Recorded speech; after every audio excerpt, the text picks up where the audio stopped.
Julian Assange est libéré. Franchement, la news est folle. J'étais obligé de commencer par ça.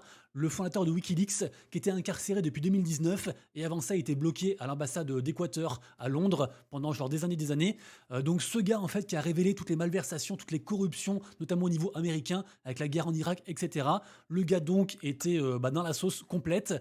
Évidemment aussi, on le rappelle, il y a un lien très très étroit entre tout ce qui est Wikileaks, entre Julian Assange et entre le Bitcoin et les cryptos. Donc c'est une super bonne nouvelle, surtout pour l'homme évidemment, mais aussi pour les cryptos et pour entre guillemets la liberté d'expression, on va dire ça comme ça. Donc Julian Assange, il a quand même fait un pacte entre guillemets avec la justice en disant qu'il reconnaissait être coupable des faits qu'on l'incrimine, mais la finalité, c'est qu'il est libéré, donc franchement incroyable. Bonjour à tous et bienvenue sur la première chaîne d'actualité quotidienne qui parle de NFT et de jeux blockchain. Vous le savez, c'est tous les jours, ça dure un petit quart d'heure, et c'est pas encore fait, pensez à vous abonner à la chaîne. Dans la vidéo du jour, on va faire un petit point sur le marché NFT, qui vous le savez est très compliqué, au travers de news assez percutantes, et en seconde partie, franchement, affaire de fou, affaire de malade. On a le docteur Disrespect qui est clairement dans la sauce et qui vient de se faire bannir de sa propre boîte, sa boîte qui avait un pied dans le Web 3. On va parler de tout ça, mais avant toute chose, la vidéo du jour aujourd'hui est réalisée en collaboration avec un projet qui est en fait un mix entre Mario Kart, les billes et Marble sur Twitch, pour ceux qui connaissent. Le projet, vous l'avez actuellement à l'écran, c'est le projet Balls In, qui est un projet français et qui annonce un free mint très bientôt. Balls In est un jeu de course casual sur téléphone et développé avec Unity. Le principe est très simple, collectez votre bille, faites la course contre les autres et gagnez des récompenses. Je le précise direct, ils ont déjà des partenaires au niveau français. D'ailleurs, je précise, le projet est français, ils ont leur bureau à Marseille. Et donc, en fait, c'est les collections partenaires qui vont pouvoir être intégrées dans le jeu sous forme de NFT. Par exemple, ils sont partenaires avec Joker Club ou encore MetaFight. Je le redis encore, mais leur première collection est gratuite. Par contre, il y a seulement 888 NFT, donc il n'y en aura pas pour tout le monde. Pareil aussi, le jeu n'est pas disponible pour tout le monde. Donc, si ce projet vous intéresse et que vous voulez choper une des 4 raretés des balls NFT qu'on voit actuellement à l'écran, eh ben rejoignez impérativement leur réseau, principalement Discord et Twitter. Et d'ailleurs, en parlant de Discord, la team a bien voulu faire un giveaway, donc rejoignez leur Discord, vous marquez Balls Rabbit, il y aura un tirage au sort, tout attaché, je vous mettrai ça en description. Et donc, les gagnants auront donc 10 accès pour la test flight, plus une ball NFT personnalisée.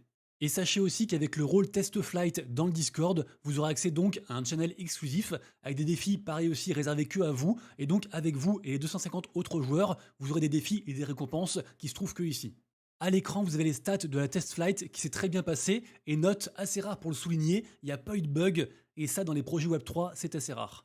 Pour terminer, quelques images de gameplay qui je pense vous donnera envie de vous intéresser au jeu. Rappelez-vous aussi, le premier mint sera gratuit. Rejoignez bien le réseau du coup pour vous renseigner et choper les accès test flight, c'est ça qu'il faut choper impérativement. Merci beaucoup à Bolzin pour leur confiance et nous on commence directement les actus. Commençons donc par ce marché NFT ensanglanté. Vous le savez, tous les matins vers environ 11 h, je fais un récap NFT au complet sur mon compte Twitter avec les mints du jour, les volumes, les chiffres globaux, etc. J'ai encore pas pris le temps de le faire aujourd'hui, comme hier, parce que c'est vraiment les soldes de partout. Et pourtant, j'aurais peut-être dû le faire parce que, en effet, depuis la fin de matinée, là, les cryptos commencent à repumper, les NFT aussi commencent à revoir un petit peu de vert. Donc dès demain, je reprends ce format de récap NFT. On a aussi eu une très jolie vente. On a un CryptoPunks Hoodies, donc avec capuche, parmi les plus rares, qui s'est vendu à 250 Ether, donc presque 1 million de dollars, juste incroyable. Comme quoi, même quand la période est difficile, on a toujours des gros believers ou des gros dégénérés, je ne sais pas, qui mettent des sommes folles dans les NFT. L'avenir nous dira s'il a raison ou tort. Je vous le rappelle aussi, demain, on aura le gros airdrop de la blockchain Blast. Ça devrait apporter de la liquidité au marché NFT, donc affaire à suivre parce qu'il y a beaucoup de FUD, beaucoup de rumeurs par rapport à ce airdrop. Apparemment, il y aurait 50% qui seraient bloqués, qui seraient vestés. Donc on verra, pour l'instant, c'est encore un petit peu flou. Ce qui est sûr, c'est que ce airdrop, on est beaucoup à l'attendre depuis des mois et des mois. Donc très gros événement à suivre dès demain. Évidemment, je serai au rendez-vous, d'autant que moi aussi, j'ai fermé ce airdrop. Donc j'espère ne pas trop être déçu. Info suivante, toujours par rapport au marché, on a Van Eck qui a mis une image PFP, Putty Penguins, donc image de profil Twitter. Je rappelle, Van Eck, c'est un énorme gestionnaire d'actifs américain qui propose d'ailleurs un ETF Ethereum, et je vous le rappelle qu'il rentre en vigueur dès le 2 juillet, a priori, c'est la dernière info qu'on a.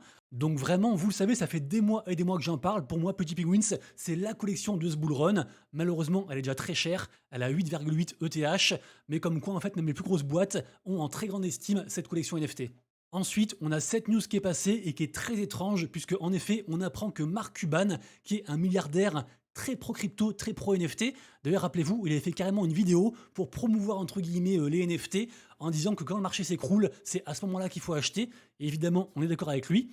Et donc, Mark Cuban, apparemment, il a vendu plein de ces NFT, notamment pour quasiment 100 000 balles. En tout cas, voilà, il en a listé pour 100 000 balles. Pour l'instant, ont été vendus environ 70 000 balles. Il reste encore à vendre. C'est assez étrange. Par contre, rappelez-vous, en fait, ces ventes ont eu lieu le 23 juin, donc il y a 2 jours. Et le 23 juin, il s'est aussi fait hacker son compte Gmail. Donc peut-être que ces ventes sont dues à ce hack. Pour l'instant, on n'a pas la réponse définitive. On le rappelle aussi, l'an dernier, il s'était fait hacker pour quasiment 1 million de dollars. Donc ce ne serait pas la première fois. Après, je vous rassure, même avec ses ventes, il a encore des milliers de NFT. Et vraiment, oui, des milliers de NFT. Donc ce mec est vraiment très impliqué dans tout ce qui est NFT et crypto au général. Et pour terminer la première partie, je partage un projet. Alors, j'ai pas encore fait mes recherches dessus, mais ça me semble intéressant. Le projet Swarm, qui en fait tokenise de l'or réel sous forme de NFT. Donc, c'est plus ou moins l'approche en fait des rois, des RWA, des Reward Assets. Donc voilà, pour l'instant, comme je disais, j'ai pas encore fait des recherches. Je sais pas trop ce que ça vaut, mais je trouve l'idée géniale, évidemment. Donc, j'en parle. Et bien sûr, si quelqu'un connaît ce projet, n'hésitez pas à me faire vos retours en commentaire. Parlons ensuite de l'affaire du jour côté gaming et qui dépasse d'ailleurs largement le cadre du Web3. Un des plus gros streamers au monde, le Dr Disrespect, vient de se faire bannir de sa propre boîte. Rappelez-vous, le Dr Disrespect, qui ressemble donc à ça, a été banni de Twitch en 2020 pour une raison obscure et on n'a jamais su c'était quoi la raison. Depuis, il est revenu sur YouTube et a repris les streams et ça cartonnait toujours autant. Et en 2021, donc un an plus tard, il a cofondé un studio de jeux vidéo qui s'appelle Midnight Society, donc qui est ici à l'écran. Ce studio élabore un jeu qui s'appelle Dead Drop, qui est vraiment très attendu. C'est un shooter pour les hardcore gamers, vraiment. C'est un truc vraiment pour jouer en e-sport. Ce projet, comme je disais, est vraiment très hypé, très attendu. Et ce projet avait donc des NFT à leur début. Alors depuis, ils ont fait un nouveau mécanisme où en gros, c'est les gens qui payent une sorte d'abonnement pour avoir accès au jeu. Mais les NFT existent toujours et donnent certains avantages par rapport à ce projet. Donc les NFT, ils sont ici. Je vous mettrai bien sûr tout en description. On le rappelle aussi, le Dr Disrespect a fait d'énormes promotions de partout, des lives IRL, beaucoup de choses par rapport à son projet. Vraiment très impliqué. Je le redis, c'est le cofondateur du studio Midnight Society qui gère donc ce jeu. Et là, qu'est-ce qu'on apprend aujourd'hui? Hier, on apprend qu'il est viré de sa propre boîte. On apprend donc ça sur le compte Twitter officiel des studios Midnight Society. Et en fait, la raison de ce ban serait en fait la même raison qui a motivé le ban de Twitch en 2020. Donc vraiment, l'histoire est assez folle. Alors pour ceux qui veulent tous les tenants et aboutissants, allez voir la vidéo qui a été faite par du coup Nanas, parce que en fait, cette histoire implique aussi MrBeast et un de ses acolytes, et vraiment c'est une histoire rocambolesque. Mais dans les grandes lignes, la vidéo qui résume le mieux cette situation est celle de The Quartering, pareil aussi, lien en description, vous inquiétez pas. Et en fait, on apprend que soi-disant, pendant une TwitchCon, le Dr Disrespect aurait sextoté une mineure, que Twitch aurait eu vent de ça, et donc c'est pour ça qu'il aurait été banni, sans raison officielle. Par contre, ce qui est bizarre, c'est que pour l'instant, on n'a pas de, d'officialisation de cette histoire. Le Dr Disrespect a même carrément déposé plainte contre Twitch et apparemment, il aurait gagné. Il a dit lui-même en fait qu'il a récupéré pas mal d'argent suite à son dépôt de plainte. Donc vraiment, c'est assez flou. Cette rumeur proviendrait d'anciens employés de Twitch. Par contre, ce qui est sûr, c'est que donc, il est viré de son propre projet et évidemment, les NFT qui étaient encore à 0,1 Ether il y a environ 3-4 jours, un truc comme ça. Je peux vous montrer directement dans Activity sur OpenSea ici. Alors, il n'y avait pas trop de mouvement, mais bon, ils stationnaient à 0,1 ETH et là, regardez-moi ça, ils sont descendus à 0,3, un truc comme ça. Donc, vous voyez, là, on était à 0,1 ETH il y a encore 3 jours et là, on est sur un floor price du coup à 0,03 ETH. Donc, c'est un divisé par 3 évidemment par rapport à cette news et c'est logique parce que vraiment, ils portaient ce projet tout seul. C'était vraiment la figure de proue de ce projet. Et donc, comme dit le youtubeur Kagijan juste en dessous, le projet va à zéro. Et moi, je pense que malheureusement, il a raison. Et vraiment, ça me fait mal au cul parce que ce projet était juste magnifique. Un énorme projet, drivé par la communauté et par une figure emblématique de la scène du jeu streaming. Alors, je le redis, pour l'instant, on ne sait pas si les accusations sont vraies. Par contre, ce qui est sûr, c'est que ce projet, pour moi, est finito. Qu'est-ce que vous en pensez? Est-ce que vous avez des sources autres?